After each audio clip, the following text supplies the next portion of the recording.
लोकसभा के चुनाव अब लगभग आ गए हैं और कल का जिस प्रकार का चुनावी बजट पेश हुआ, जो नहीं होना चाहिए था, एक इंटरिम बजट होता है वोटर अकाउंट, उसको पूरा बजट एक चुनावी घोषणा की तरह इस्तेमाल किया गया। बहरहाल लोकसभा चुनाव सर पर हैं और आज हमारी अच्छी लंबी मीटिंग हुई। सेक्रेटरी साहिबान अविनाश पांडे जी, अशोक गहलोत जी, हम सब ने बैठकर चर्चा करी है कैसे हम लोग अपने लोकसभा की स्ट्रैटेजी को आगे बढ़ाएंगे। राहुल गांधी जी का दौरा बन रहा राजस्थान में वो अजमेर आएंगे 14 तारीख को और एक राष्ट्रीय अधिवेशन होगा सेवा दल का 2 दिवसीय, उसमें 14 तारीख को राहुल गांधी जी का आने का प्रोग्राम प्रस्तावित है। उसके बारे में चर्चा हमने करी है और लोकसभा में हमारी अलग अलग नेताओं से जो फीडबैक मिला है, हम लोगों ने 25 की 25 लोकसभा सीट्स पर तमाम लोगों से, नेताओं से, कार्यकर्ताओं से विस्तार से फीडबैक लिया था। तमाम मंत्रीगण जिलों में गए थे, वो भी रिपोर्ट लेकर आए हैं। सेक्रेटरीज तमाम मीटिंग कर रहे हैं, तो आज हमने पूरा उसका फीडबैक लिया है। और इस वक्त सीधे रुख करेंगे दिल्ली का, जहां से हमारी सहयोगी अदिति नागर इस वक्त हमारे साथ जुड़ गई हैं। अदिति, बैठक खत्म हो चुकी है, क्या अपडेट्स आपके पास सबसे पहले?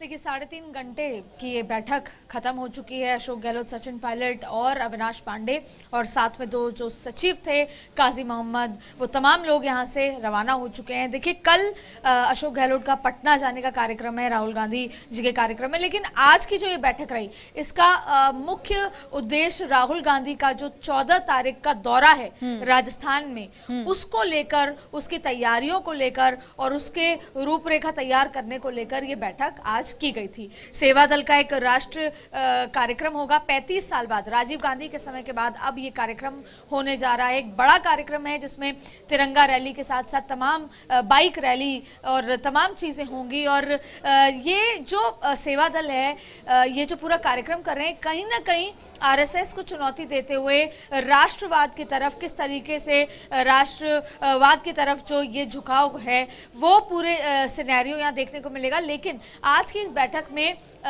जो प्रत्याशी और कैंडिडेट सिलेक्शन की बात थी, वो उस मुख्य तरीके से यहाँ नहीं हुई। अभी और बैठकों का दौर होगा। डिप्टी सीएम सचिन पायलट ने भी यही कहा कि अभी और बैठकों का दौर चलेगा। अशोक गहलोत की बात अभी हमने सुनाई, उन्होंने तमाम चीजें कही, लेकिन इसका मुख्य उद्देश्य राहुल गांधी की जो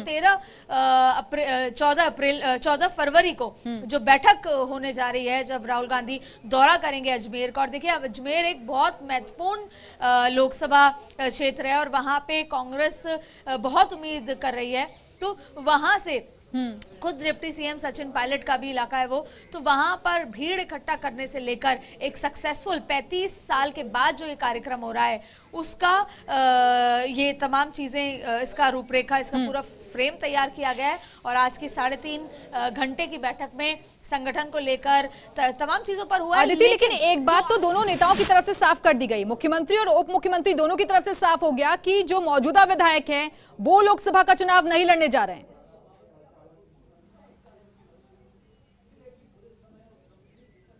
बिल्कुल, देखिए, सबसे बड़ी खबर, जो एक सवाल थे कि क्या विधायक चुनाव लड़ेंगे, हम सुबह से बात कर रहे हैं और लगातार पिछले 7 दिनों से अखबारों और टीवी में और विधायक और इन तमाम लोगों के मन में है कि क्या हमें हमारी सीट गंवाकर एक बार फिर से चुनाव लड़ना पड़ेगा। लेकिन आज ये साफ हो गया है कि विधायक जो हैं, जो अभी चुनकर आए हैं, जिनको अभी जनता का आशीर्वाद मिला है, वो चुनाव नहीं लड़ेंगे। और अशोक गहलोत ने यह भी कहा कि राहुल गांधी हमेशा नए चेहरों का उपयोग, नए चेहरों को लाना चाहते हैं, तो या तो एक्स एमपीज हो सकते हैं या जो एक्सपीरियंस लोग हैं उनको लिया जा सकता है, लेकिन मौजूदा सिटिंग एमएलएस को चुनाव नहीं लड़ा जाएगा। एक बड़ी बात यहां पर आज इस बैठक के बाद मुख्यमंत्री, उप मुख्यमंत्री दोनों ने साफ की है। और इसके अलावा बार बार ये बात उठ रही थी कि जो बागी हैं उनके साथ क्या कुछ ताल्लुकात रहेंगे, लेकिन देखिए, जो बागी हो चुके हैं, जो निष्कासित हैं, उनको पार्टी में नहीं लिया जाएगा, अविनाश पांडे ने साफ किया। लेकिन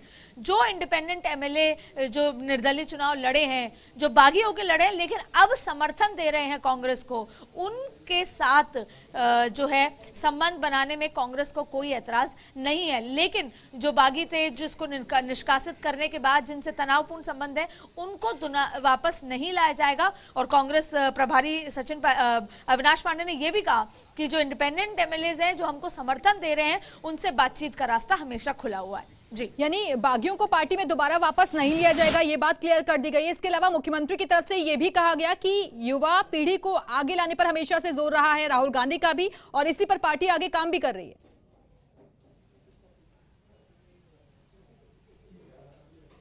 दिव्या देखिए, आज की बैठक का अगर 4 बड़ी बातें अगर आपको बता दें तो पहली बात, कोई सिटिंग एमएलए चुनाव नहीं लड़ेगा। दूसरी बात, सचिन पायलट से भी इनडायरेक्टली पूछा गया कि क्या आप अजमेर से चुनाव लड़ेंगे, उन्होंने कहा अब मैं चुनाव लड़ाऊंगा। तो जो संभावनाएं छुप छुप कर सामने आ रही थी कि क्या सचिन पायलट सांसद का चुनाव लड़ेंगे, उन्होंने साफ कर दिया कि अब मैं चुनाव लड़ाऊंगा, मैं चुनाव नहीं लड़ूंगा, मैं जीत कर आया हूं और मैं भी उन विधायकों में हूं। दूसरी चीज यहां पर साफ हुई है कि आज की बैठक में मुख्य एजेंडा था राहुल गांधी की बैठक की तैयारियों को लेकर, राहुल गांधी के राजस्थान दौरे को लेकर। और चौथी बात यहां पर साफ है कि जो बागी हो चुके हैं वो जिनको निष्कासित किया है, अनुशासनहीनता बर्दाश्त नहीं की जाएगी और उनको पार्टी में दोबारा नहीं लिया जाएगा। चलिए, शुक्रिया आपका अदिति। हमें